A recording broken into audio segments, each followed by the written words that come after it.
Stocks in the danger zone, sinking well below that key 2,800 level as the 10-year yield falls to fresh lows. Let's get to Bob Pisani down at the New York Stock Exchange with more on this. Hey, Bob.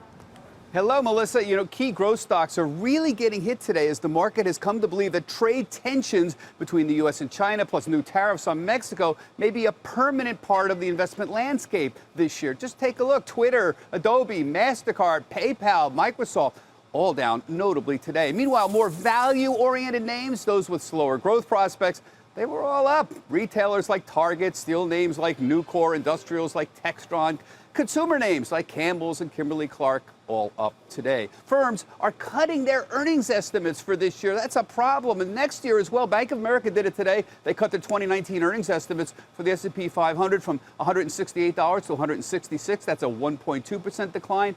And from 180 to 176 for 2020. That's a nearly 3% reduction. Strategists see three big problems right now. First, traders were pricing in an upturn in the earnings situation in the second half, not a downturn, but those chances are now diminishing. You saw what happened today with Bank of America. Second, traders are coming to believe these trade deals may never be settled, that tariff threats are remaining a constant part of the investment landscape. And finally, that there's a tougher regulatory climate for big tech names like Google, Amazon, and Facebook. Now, where does this Fed stand on all this? The St. Louis Federal Reserve President Jim Bullard said today there is a case for a rate cut even without the trade situation.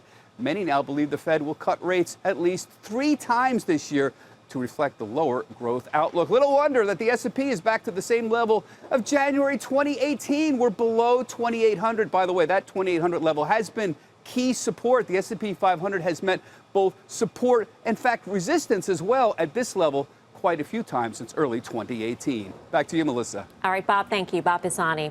Well, expectations rise for the Federal Reserve to cut rates. Our next guest says we could see Fed action as early as this month. Let's bring in Tony Dwyer, Chief Market Strategist at Canaccord Genuity. Tony, welcome back. Good to see you. Great to be here, Mel. Thanks for having me. What has to happen broadly in order for the Fed to consider cutting rates this month? For the life of me, I can't understand why they haven't yet. Not because there's this catastrophic, sorry to use your word, Guy, catastrophic economic development pending. They made a mistake in the fourth quarter. Everybody on the planet says they made a mistake on the fourth quarter. Op-eds were written about the mistake before they made it in the fourth quarter. So the cut that I've been looking for since January or since the fourth quarter isn't because there's this economic catastrophe. Of course there's going to be a slowdown. You had rates go up and almost inverted the yield curve last year. Now you're back to the same kind of thing. But the bottom line is it's about inflation.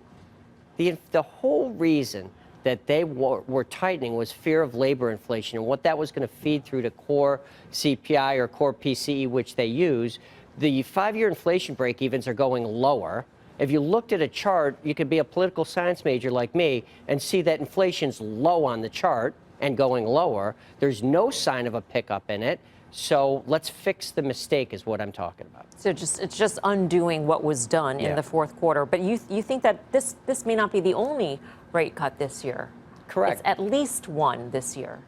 I mean, you guys are probably sick of it. The viewers are probably sick of me talking about the 1995 analog. But again, you had almost negative growth in the first 2 quarters of 1995 because of all the rate hikes in 1994. You had a trade war pending with Japan where you were going to put 100% tariffs on the top 13 Japanese car. They were as big to the global economy as China is today. And then, of course, you almost inverted the yield curve. What happened?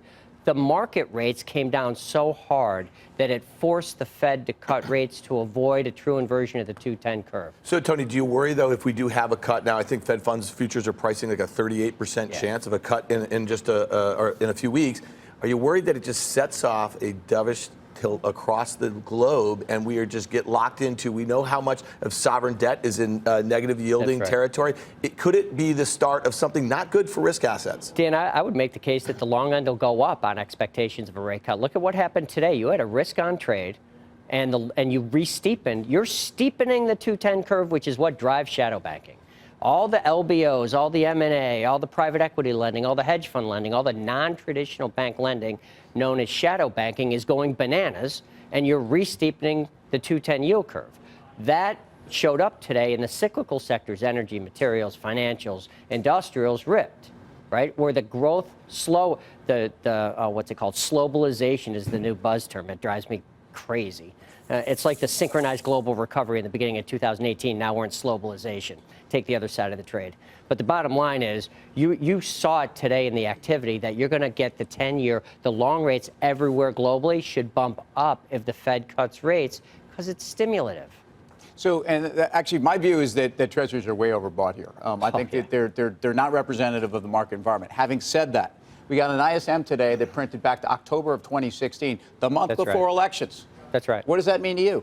It means that it's reinforcing the view that I've had for a while, since we've been talking since the fourth quarter. The whole bull case to me is a slowdown. It's not better second. It's the fear that you're not going to have any growth. Just like in 1995, you had 2 quarters of 0.5% GDP at the time as reported. That was almost a recession. You went up almost 20% in the first half. By the time they cut rates in July, you went up another 15%. Guess what? Tech underperformed. The growth, some of the slower growth areas underperformed, and the more economically sensitive started to lift because the Fed was cutting rates. The whole bull story here is you slow down aggressively enough to let the Fed react to the lower inflation numbers, but not anticipate a recession. Tony, thank you. Tony Dwyer, Thank you, Canaccord Genuity. If the Fed came out with a rate hike in June, which would surprise rate cut, in June, which would surprise most investors, how would the markets react? Personally, I think it's very negative. I mean, I always look half full, half empty, not half full. So I would say, what do they see? Would you say you do that in life? I grew up in the Wall Street. What can go wrong will go wrong, and always hope for the best, but prepare for the worst. So I would say that's madness of the highest order. With that said, if you want some indication that maybe Tony's onto something, AT&T, after President Trump effectively said boycott AT&T, was up 1.7% on a pretty lousy tape. Why is that interesting? Because I think people said, the dividend becomes more interesting as rates continue to go lower. So I think we'll see the answer to whether or not how the market's going to react over the next couple weeks. We had Jim Bullard out today with the trial balloon of, hey, I think we can probably cut rates relatively soon. Market didn't react. At least in my view, when it came out, market didn't react. If we start to get other Fed governors over the next few weeks, start to make comments like that, the market will price this in. And if the market goes up on that, they cut in June, I think it's positive in the relatively short term. Yeah, I just make one point. Listen, I'm not an economist, and his case about 95, it may be true. It's a totally different global economy now. Think about what are we trying to do with NAFTA and globalization and all these trade issues. It's a different economy. Tech has changed everything. So I'm not sure that is a great analogy. I'll just make this point. If you go back and look in the last 20 years, we talked about this the other night on the show, in 2000, 2001, when the Fed started cutting rates to kind of offset some of slower growth around the world, when they started doing it again in 08, this was not good for risk assets. It just wasn't. So if we're at that place again, I think you want to have less exposure. Bond yields went to 207 on the 10-year. So to say that the market hasn't responded to, No, the stock market hasn't responded, not the bond market. So after Bullard's comment, I'm saying after Bullard's comment today, came right down. You would have thought that the market closed on the highs, or even at that point, if it ripped, but it didn't at all. Stock market, not bond.